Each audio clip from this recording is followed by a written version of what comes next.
This is Trepp with a special podcast, CMBX 6, The Next Big Short.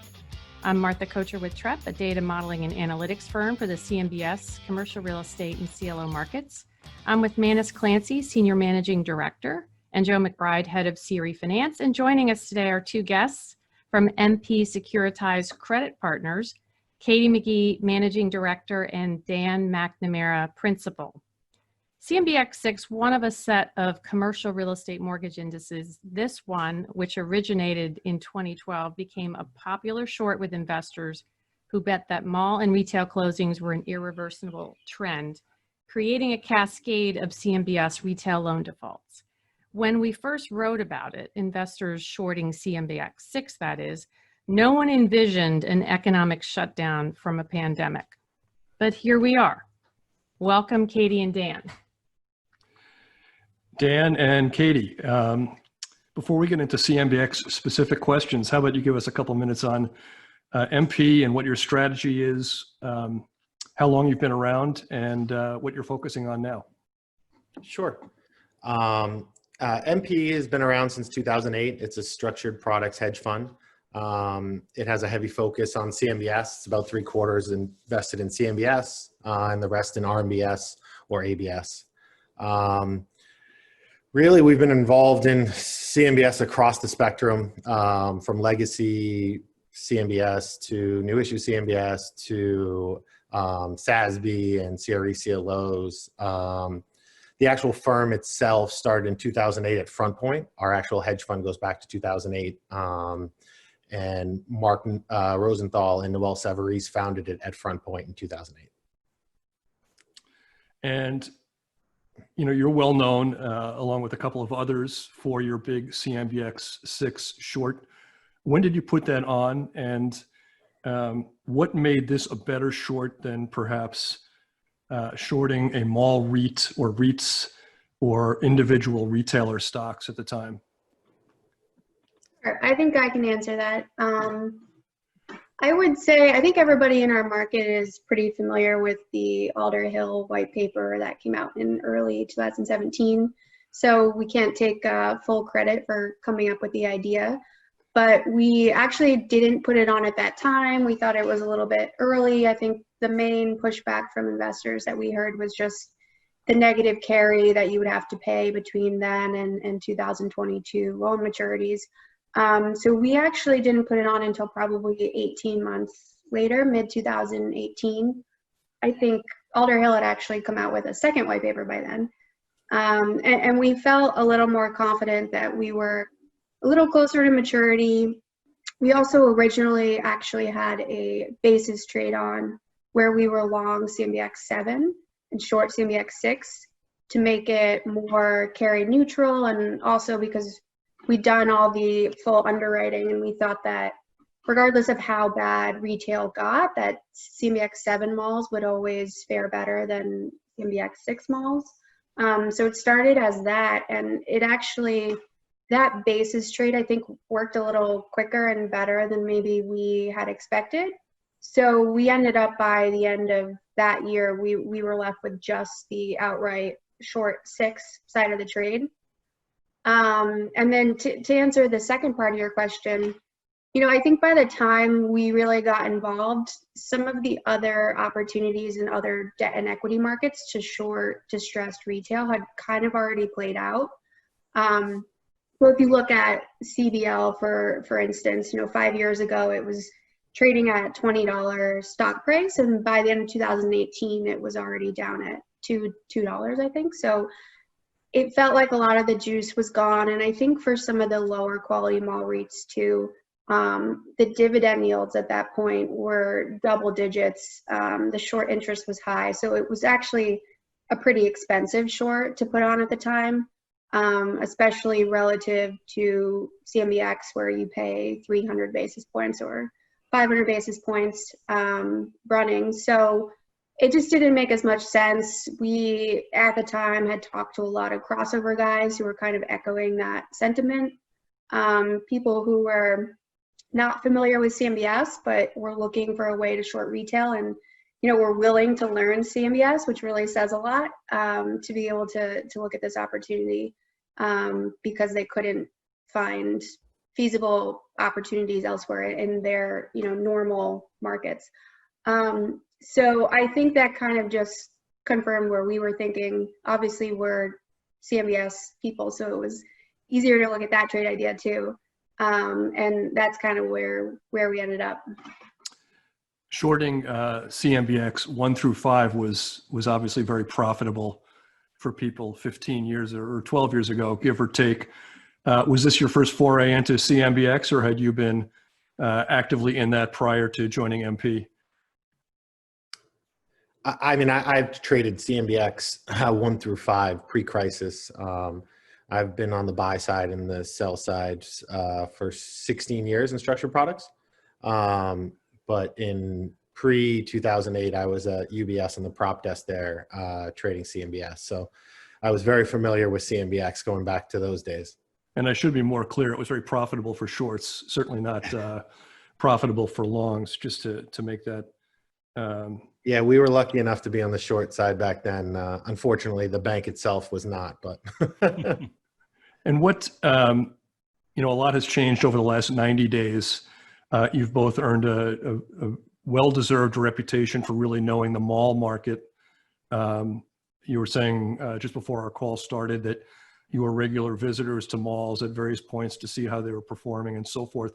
Do you feel now a lot of pressure to become experts in hotels and other asset classes that are getting punished right now? Or do you feel, or do you feel like your trade needs to be revisited or doubled down on or adjusted because of all the things that have happened since the middle of March? Yeah, I think that's fair. I mean, I think the answer is really both. So, despite how far we've come price-wise, we still think there's an attractive opportunity in 6 and potentially other indices from either the long or short side, but we're definitely kind of revisiting, readjusting all of our recovery values. Hotels is kind of the focus after malls, I would say, and I think it's a little bit early for us to tell. The underwriting is definitely a little bit difficult at this point. There are a lot of different opinions on how quickly the hotel sector could come back or not come back. So, I think we'll branch into a little bit outside of CMBX 6 in the coming months and years, but for now, CMBX 6 is still a part of our portfolio in our main hedge fund. I would say, compared to how we felt going into the year, where we thought it was the best opportunity from either a long or short side, now it's a little bit different. It's more a hedge in the context of a broader long-short portfolio. But we're definitely paying attention to kind of which deals and which indices have the most mall and hotel exposure. Other property types I think have been pretty safe so far in terms of like payment rates, but that could change over time as well. So I think we'll probably have a broader focus going forward, but I love looking at malls and mall collateral, so we'll keep up our mall visits and stay true to our roots, but it'll be a little bit broader focus going forward. Well, it may have to be mall visits along with a hotel stay to see how both are doing at some point. Well, they're not going to stay if they're shorting the index. That's right. You have to get an RV to tool around in. Yeah, I heard you guys were doing a tour on Route 66. How do we get that's the hope involved in? Well, like we said, we started with maybe a Jeep. There was going to be 4 of us, and then it became an Econoline van, and now it's like a rock and roll tour bus. We have more and more people that want to tag along. So I think rock and roll tour buses can be had real cheap right now. So maybe we could pull that off. Single-handedly supporting the Econoline lodging sector. That's right. When the year began, CMBX 6 BBB minus was around 95 in dollar price. Now it's kind of mid 60s, give or take. When you first went into the trade, when did you think it would pay off to this level? Was it 2022, 23, 24? Sometimes CMBS loans have long tails before the losses really hit. So what was your expectation for when you'd really be able to monetize this? Yeah, I mean, we went into this fully expecting that, the maturities are in 2022, average at middle of 2022. So we fully expected it was going to go past maturity. When we did all the underwriting, we didn't expect a lot of term defaults. We only expected 6 term defaults. A lot of the longs on the other side were saying that, we're expecting that all the malls are going to die and that, there would be all these term defaults, when really we were honest about the whole situation. We only thought there'd be 6 and that we'd have to wait till maturity and then past maturity, at least 1, if not 2 years. So we were prepared to wait. And obviously with COVID, the timeline sped up dramatically. Do you have a number that compares with that 6 now that you think would be subject to term defaults, or do you want to keep that under your hat? We haven't really finalized what we think the new number is, but I think based on performance so far, just late payments, 30 days special servicing, that we could probably assume that that's going to be higher at this point.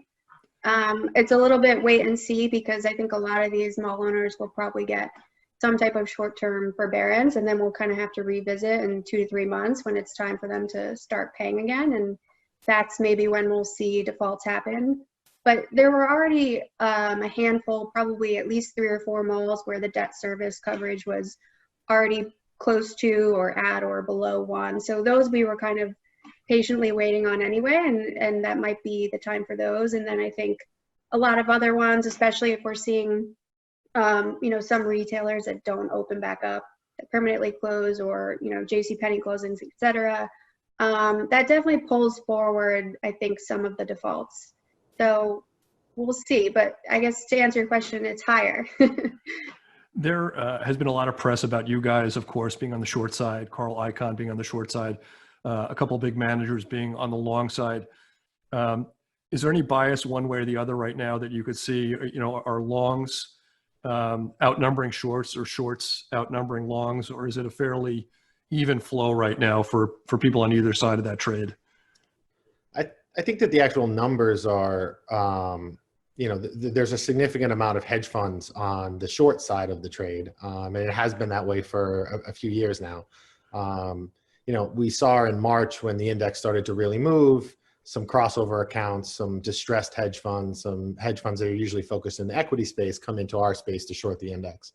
On the long side, it's been reported, and a lot of this is public anyways because their holdings are public. It's really 2 very large mutual funds on the long side that they hold very concentrated positions in CMBX, single A's, triple B minuses, and double B's. So I would definitely say, just from a number, obviously the longs and shorts are balanced in the index, but from the number of players, there's significantly more players on the short side than there are on the long side. When we went down this path 12 years ago, it kind of led to systemic risk coming out of the ABX side of the trade. Are people smarter now, would you say, and are people in a position that have taken long positions to kind of manage that risk and avoid some of the pitfalls that took down the likes of some of the players 12 years ago? I think overall, yeah, people are obviously aware of what happened in 2008. The way this is going to play out, no one's really quite sure. The CMBX 6 specifically, it's all about the dispersion. I don't think it's going to play out like subprime played out, where everything's going to go to 0. There are, a handful of deals in there that even today, Catie and I will look at, and we feel comfortable that, they may make it at the single A level or the triple E minus level, depending on the deal. So it really is, very underwriting intensive at this point. And it takes a lot of work. It's definitely not, I mentioned the crossover guys earlier. I think some players from the short side don't fully understand the CMBX 6 and how it works, and that every deal is worth 4 points, and are just looking to short commercial real estate. So that's a little dangerous from the short side for sure. From the long side, clearly the thesis has been for the last year or 2, the mutual funds have been very public about, it's all about, a carry trade, and the coupon is going to last for a long time. obviously I think COVID's changed that timeline a lot. So I don't know if their thesis will change going forward or not. But for us, terminal losses are going to be higher and terminal recovery values will be lower but we don't have enough information yet. I almost feel like in 3 to 6 months, we'll really have a feel for what we think BB6 will terminal value for BB6 will be. A lot of the, the headlines have been around the likes of JCPenney and Sears, Lord & Taylor liquidating, big names like that. But there's a number of names that have come through the last 3 or 4 years kind of fairly well. The Dick's, Targets, Burlingtons, Walmarts. How would you compare their trajectory to something like a Sears and a JCPenney, which has been kind of spiraling weaker and weaker for 15 years or more? Yeah, I think that's a fair question. I think it's two very different sides of the spectrum. Obviously, the talk around JCPenney and Sears has been, very much warranted, in my opinion, in the mall conversation, just because of how big their presence is. I think if you look at JCPenney and assume there's a little over 1,000 malls in the US, they're in about 60% of them. At one point, Sears was in even more than that. Obviously, we have a lot of vacant anchors, with more to come with JCPenney, potentially more than that, Lord & Taylor, Macy's, etc. Whereas on the other side, you have kind of the Dick's, Walmart and Target, I think are, very strong, stable, big box retailers. But most of their locations are away from malls.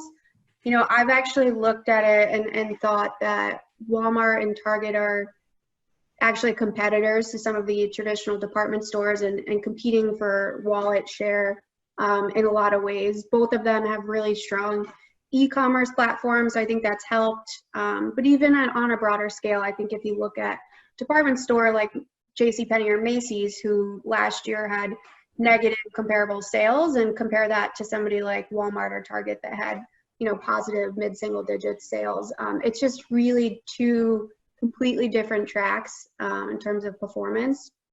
And, I think the same could be said. You mentioned Burlington, TJ Maxx, Ross. I think that kind of discount retailer sector has done fairly well. People seem to love buying designer stuff at cheaper prices. So, and I think that sector also probably holds up pretty well in a recession scenario, where people are scaling back a little bit on spending. Definitely more so than like the traditional full-priced department stores and mall-based retailers. So I think the trends that we've seen over the last couple of years of kind of winners and losers in that space, I think that'll just continue even more so going forward. And, to the eventual demise of the department stores, I don't know who kind of replaces a lot of the vacant boxes that we're going to see. Dick's, for example, has been kind of expanding over the last 15 years. Dick's and Burlington were two of the more common names that you heard that would maybe take over an old Sears box. And I think in kind of post-COVID world, most retailers are doing whatever they can to kind of shore up cash and put themselves in a better liquidity position. So for most of them, that means kind of scaling back repositioning or expansion, new store openings, etc. Burlington said the other day that they would definitely be doing that. So, to the extent that any of those off-mall retailers, the Dick's and the Burlingtons of the world, were actually taking some mall space, I think that kind of slows down and goes away and just creates an even bigger issue than we already have on our hands for these malls. So, Catie and Dan, we talked a little bit, before we started recording. How many malls did you visit in the time leading up to it and after you put on this position? Yeah, I think we visited a lot of CMBX 6 malls, but probably over the course of a couple years. The ones that were like a quicker, closer drive, we maybe visited more than once and brought along other colleagues, etc. But over the years, I've definitely been on to various US cities on extensive mall tours, usually by myself, which I've complained about it at times, but I find it kind of fun. It's a little more fun when you go with a group, but So when there's a lot of peer pressure. Was there a lot of peer pressure to not eat the Aunt Annie's pretzels at the mall and to go across the street to the 7-Eleven?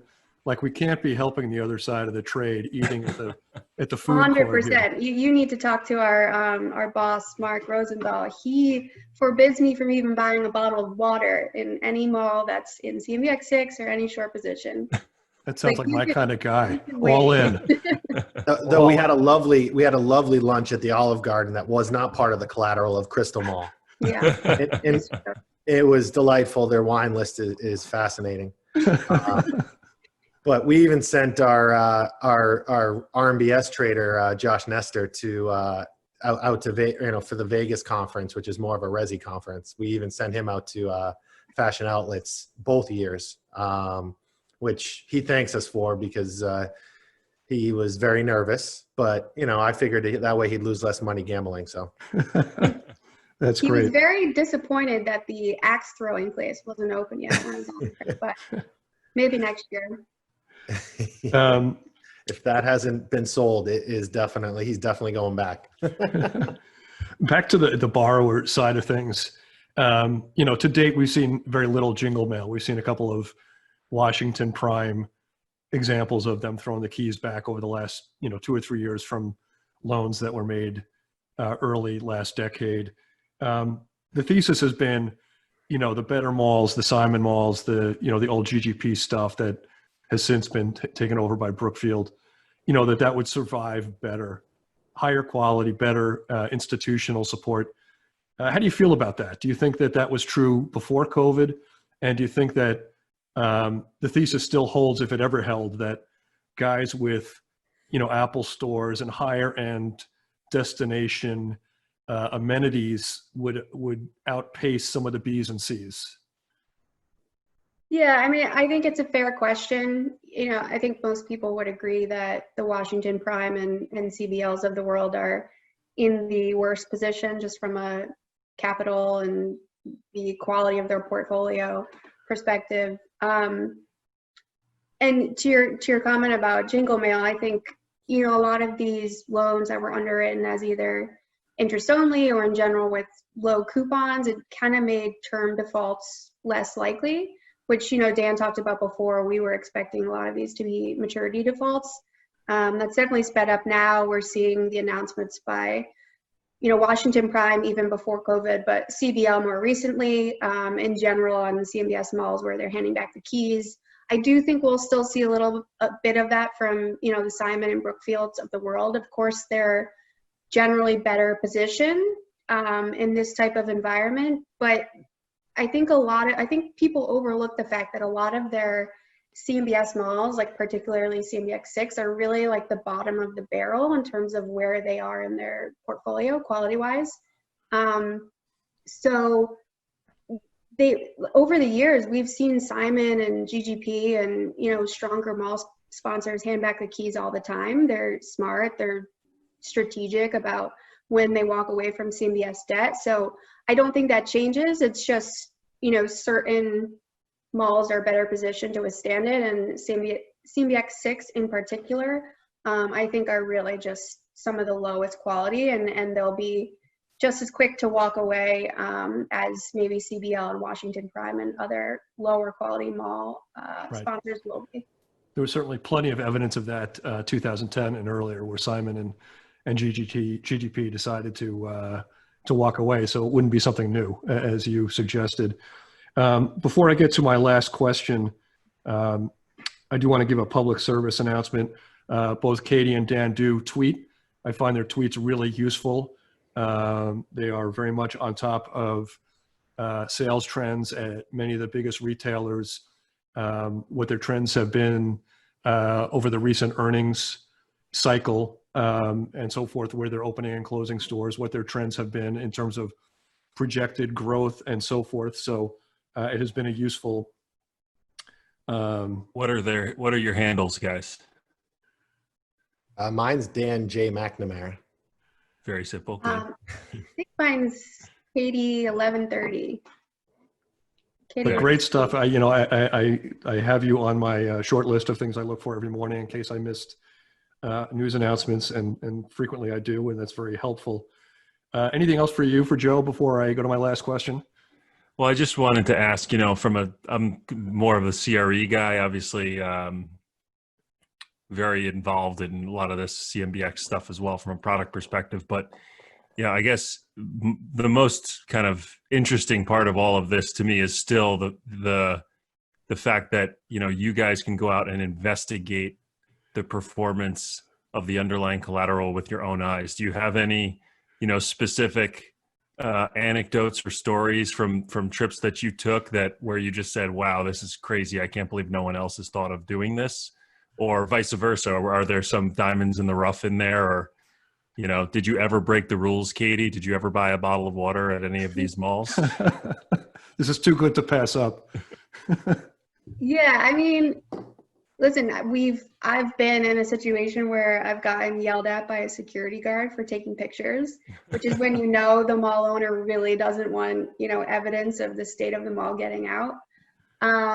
We've had some interesting things you can uncover a little bit by actually physically seeing the property. Like, I think we noticed when we went to Crystal Mall that there were a lot of empty spaces that it was almost as if they'd given up on trying to lease it out. So they made it into something else. And then that was kind of helping kind of boost the occupancy numbers. So that was kind of fun. Like, there was a community workspace that we were joking. It was like a, budget WeWork, where you could just go work for free at Crystal Mall. So it's kind of fun to find and really understand kind of what's going on behind the scenes and where the numbers come from. I don't know, Dan, can you think of any other fun stories from our mall tours? The most fun I had was at the Olive Garden. So,